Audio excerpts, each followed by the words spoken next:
Adapun yang kedua, yaitu yang kedua ini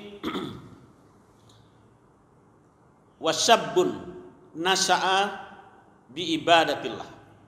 Seorang pemuda yang tumbuh besar dalam beribadah kepada Allah.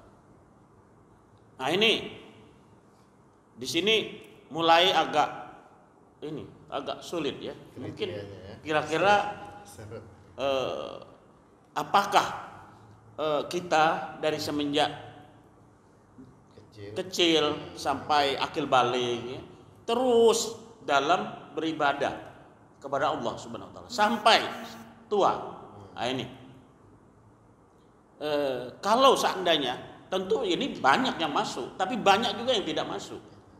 Karena banyak yang mengenal agama itu pada waktu hanya mau nikah, kadang-kadang. Adapun kadang-kadang yang setelah tua saja baru mulai ada keisapannya kan. Nah, barangkali lebih sulit untuk masuk ke nomor 2 ini. Jadi ini sekarang ini seperti anak-anak kita ya, yang dari sejak kecil sudah menekuni Al-Quran, hafiz Quran, dan dia jaga terus, itu punya peluang untuk menjadi seorang pemuda yang tumbuh dalam beribadah kepada Allah Subhanahu wa taala. Itu sebabnya mengapa trennya sekarang banyak orang tua yang ingin mendidik atau mengirim anak-anaknya ke pesantren, ke tahfiz Quran dan sebagainya, karena melaksanakan ini sebenarnya. Jadi mungkin dulu ya pada saat masih hadis ini memang terkenal tapi belum terlalu disosialisasikan dulu ya. Dulu kan sosial media belum seperti sekarang. Sekarang hadis ini mudah untuk diakses, tapi tetap tidak mudah untuk dilaksanakan, ya mengamalkannya.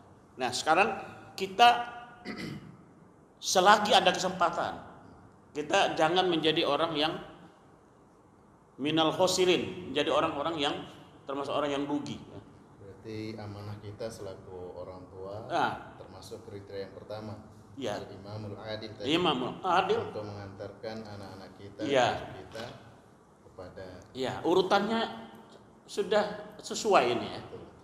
Jadi dari imam yang adil, kepala rumah tangga tadi mengantarkan anaknya. Akan lahir generasi mudanya kan ini. Seorang imam yang adil itu akan seperti itu. Tentu tidak semua orang tua itu akan berhasil. Jadi Allah sudah mencontohkan juga di dalam kisah Rasul bahwa Nabi Nuh termasuk orang yang salah satu putranya yang gagal. Ini contoh saja, di dalam Al-Quran itu semua contoh keburukan, kebaikan ada. Jadi juga ada contoh keburukan bahwa Nabi Nuh istrinya termasuk Nabi Lut istrinya termasuk yang gagal juga ya. Nah ini, jadi semoga kita, kalau kita masih punya anak kecil ya, bimbinglah, didik dengan baik. Ya, didik dengan baik agar masuk dalam kategori 2 ini. Insyaallah. Ini pesan Rasulullah yang luar biasa, yang kalau kita lakukan insyaallah ya, barang siapa yang menaati Allah dan Rasulnya maka insyaallah selamat dunia akhirat.